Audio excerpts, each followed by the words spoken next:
या बालकांच्या कलागुणाला वाव देण्यासाठी अतिशय चांगला प्लॅटफॉर्म आज उपलब्ध करून दिलेला आहे. म्हणून मी तर बघितल्यानंतर खरंच खूप धन्य झालो. आज जर बघितलं तर भूमी फाउंडेशन महाराष्ट्र राज्य सामाजिक संस्था सुप्रसिद्ध सिने अभिनेत्री अलकाताई कुबल यांच्या शुभ हस्ते ही संस्था स्थापन झालेली आहे आणि या संस्थेमधून मी आज इथं आलेलो आहे.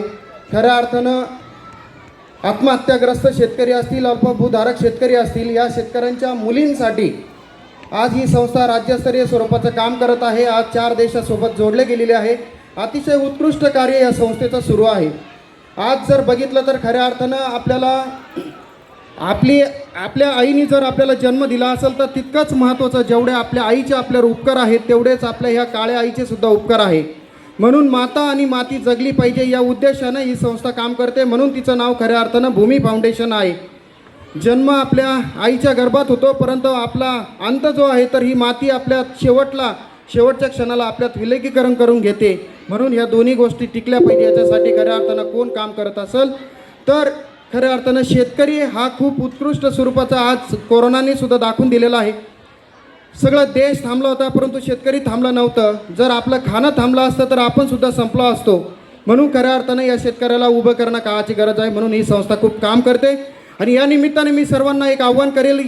भूमी फाउंडेशन महाराष्ट्र राज्य सामाजिक संस्थेचा अतिशय सुंदर आणि उत्कृष्ट उपक्रम हा बकुरी रोड रामचंद्र कॉलेजच्या समोरच भूमी फाउंडेशनचा सावित्रीबाई मुलींचा निवासी वसतिगृह हा एक निवासी आश्रम आहे. तर आपण जरूर तिथं व्हिजिट करा.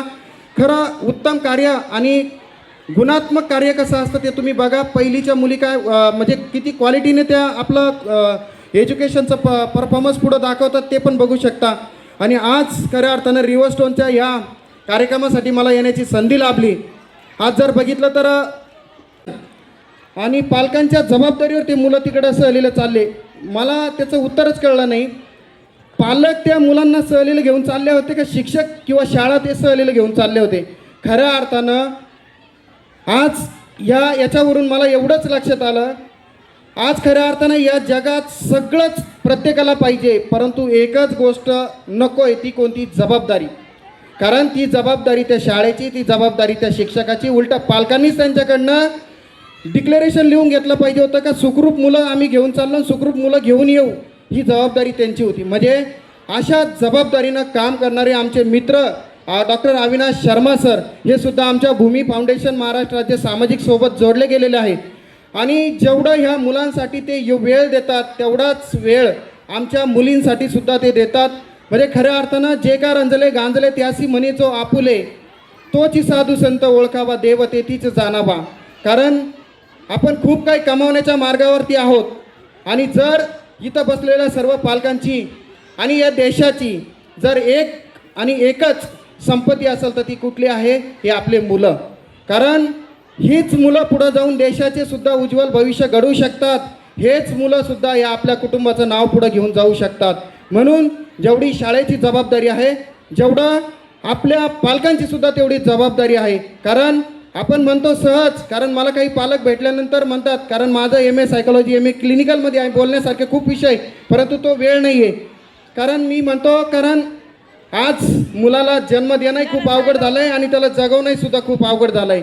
कारण एकीकडं हॉस्पिटल लोकांना खूप कठीण परिस्थितीत असताना सुद्धा लोकांकडनं वरमडतं आहे आणि पुढं चालताना शिक्षणसुद्धा घेत असताना पालक आज आपलं पूर्ण आयुष्य या शिक्षणासाठी पूर्ण व्यतीत होतात.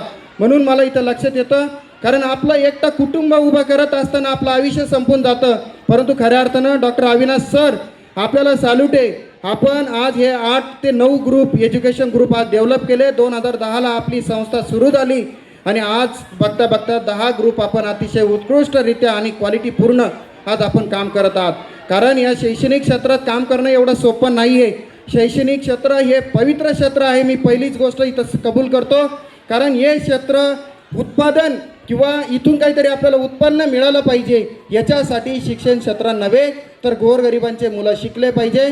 आणि या देशात जर खऱ्या अर्थानं हा देश कशावर मजबूत होणार असेल तर तो देश कोठारी आयोगाने सुद्धा सांगितलंय या मुलांवरती, या बालकांवरती आणि या युवकांवरती आज आपला देश मजबूतपणे उभा राहणार आहे. म्हणून आज उत्कृष्ट शिक्षण देणं तितकंच महत्त्वाचं आहे. आणि पालकांना परवडल इतक्या फीमध्ये हा शिक्षणसुद्धा देणं इथं गरजेचं आहे. म्हणून मी कधी कधी अविनाश सरांना बोलतो, एवढ्या कमी फीमध्ये सर तुम्हाला परवडतं की एवढे सगळे ग्रुप चालवताय? तर त्यांचं ते उत्तर मला ऐकून खूप आनंद वाटतो.